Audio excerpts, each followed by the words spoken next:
السلام علیکم ناظرین، میں ہوں چینل اردو فلاسفر سے آپ کا میزبان محمد تصور۔ آج کا ہمارا لیکچر ہے خاکے کے فنی لوازمات۔ پہلے نمبر پر ہے اختصار۔ اردو افسانے کی طرح خاکہ نگاری کی اولین خصوصیات اختصار ہے۔ خاکہ جتنا مختصراً ہوگا اتنا دلچسپ اور اپنے معیار کو برقرار رکھنے والا ہوگا۔ خاکے میں اختصار اس کی دلکشی اور معنویت کو بڑھا دیتا ہے۔ اس لیے اچھا خاکہ وہ ہوگا جو مختصر ہو اور اس میں خاکہ لکھنے والے کی شخصیت کے دلچسپ واقعات کو شامل کیا جائے۔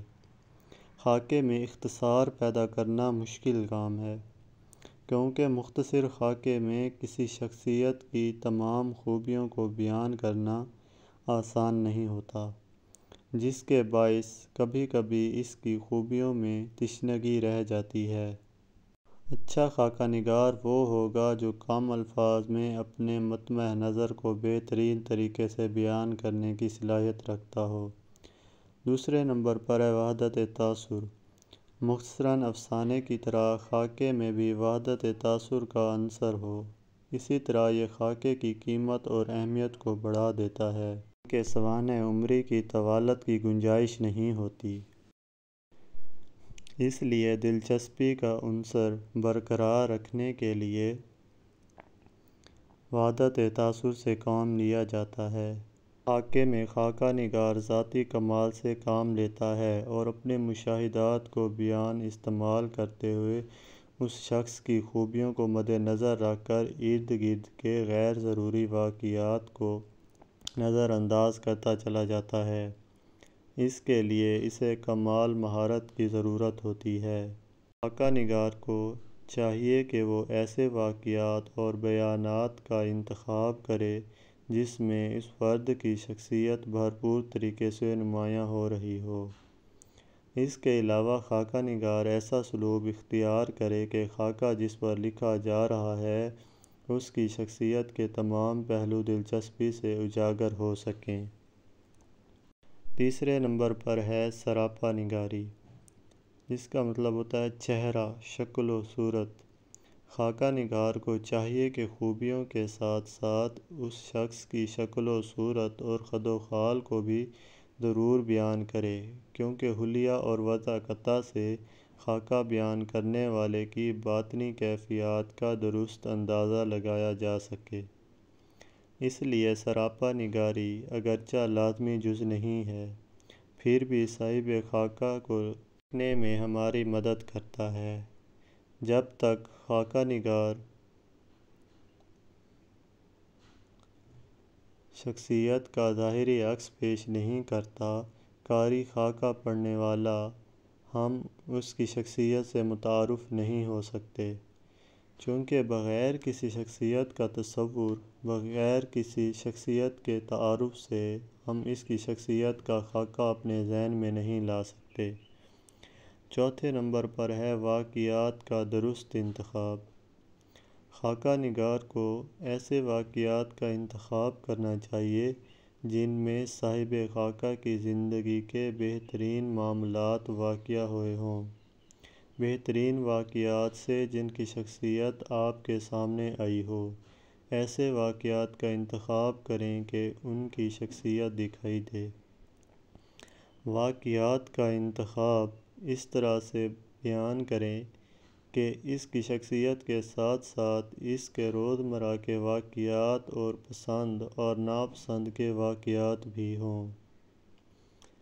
اچھا خاکہ نگار وہ ہوتا ہے جو غیر جانبداری سے کام لے۔ اسے چاہیے کہ تمام حقائق کو سامنے رکھے، ذاتی پسند اور ناپسند بالائے طاق رکھے اور صاحب خاکہ کی جیسی شخصیت ہے ویسا اس کو سامنے لا کر بیان کرے۔ صاحب خاکہ کے خوبیوں کے ساتھ ساتھ خوبیوں اور برائیوں، محبتوں اور دشمنیوں کو بھی خاکے میں شامل کرے۔ غیر جانبدارانہ رویہ ہی صاحب خاکہ کی مکمل شخصیت کو سامنے لانے کی وجہ ہوتا ہے۔ پانچویں نمبر پر ہے اعتدال اور توازن۔ خاکہ نگار کو چاہیے کہ توازن اور اعتدال کا دامن تھامے رکھے۔ خاکہ نگار توازن نہیں رکھے گا تو خاکہ طویل ہو کر سوانح عمری کی صنف میں شامل ہو سکتا ہے یا مختصر ہو کر اپنی حیثیت کھو سکتا ہے۔ خاکہ نگار اگر صرف خوبیوں کی بات کر دے گا یا دونوں صورتوں میں یہ بات کاری سے اوجھل ہو جائے گی۔ چھٹے نمبر پر ہے شگفتہ اسلوب کی ضرورت۔ اسلوب کے اعتبار سے خاکہ نگاری پر دوسرے ادیبوں سے زیادہ ذمہ داری ہے، کیونکہ اسے مختصر الفاظ میں بہترین بات کرنا ہے۔ خاکے کی دلچسپی اور دلکشی کا اظہار کافی حد تک اسلوب پر ہوتا ہے۔ خاکہ دراصل سچائیوں اور حقیقتوں کا مظہر ہوتا ہے، اس لیے خاکہ لکھنے والے کو اسلوب ایسا اختیار کرنا چاہیے کہ سچی اور کڑوی باتوں کو بھی پڑھنے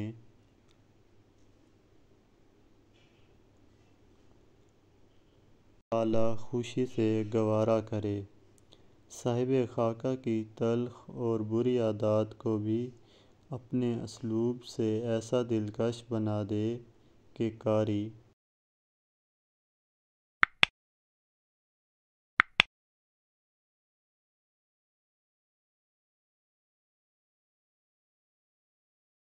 اسے بغیر کسی تلخی کے پڑھ سکے۔ اسلوب کی شگفتگی کے باعث ہی صاحب خاکہ کی شخصیت سنوری ہوئی اور دلکش دکھائی دیتی ہے۔ اس لیے اسلوب کو کسی بھی ادیب کی شخصیت کا آئینہ کہا جاتا ہے۔ اسلوب جتنا سادہ اور دلکش ہوگا، ادیب اتنا ہی پروقار اور سنجیدہ ہوگا۔ 7ویں نمبر پر ہے خاکے کا مواد۔ خاکے کی بنیاد چونکہ کسی شخص کی ذات کا تجزیہ ہوتا ہے، اس لیے خاکے کے مواد مختلف ذرائع سے حاصل کیا جاتا ہے۔ اس کے لیے صاحب خاکہ کی تصانیف، خطوط، خودنوشت، دوست احباب، ساتھ کام کرنے والے لوگوں کی آراء اور خاندان کے امراء، یہ وہ تمام ذرائع ہیں جس سے ہم مواد اکٹھا کر سکتے ہیں۔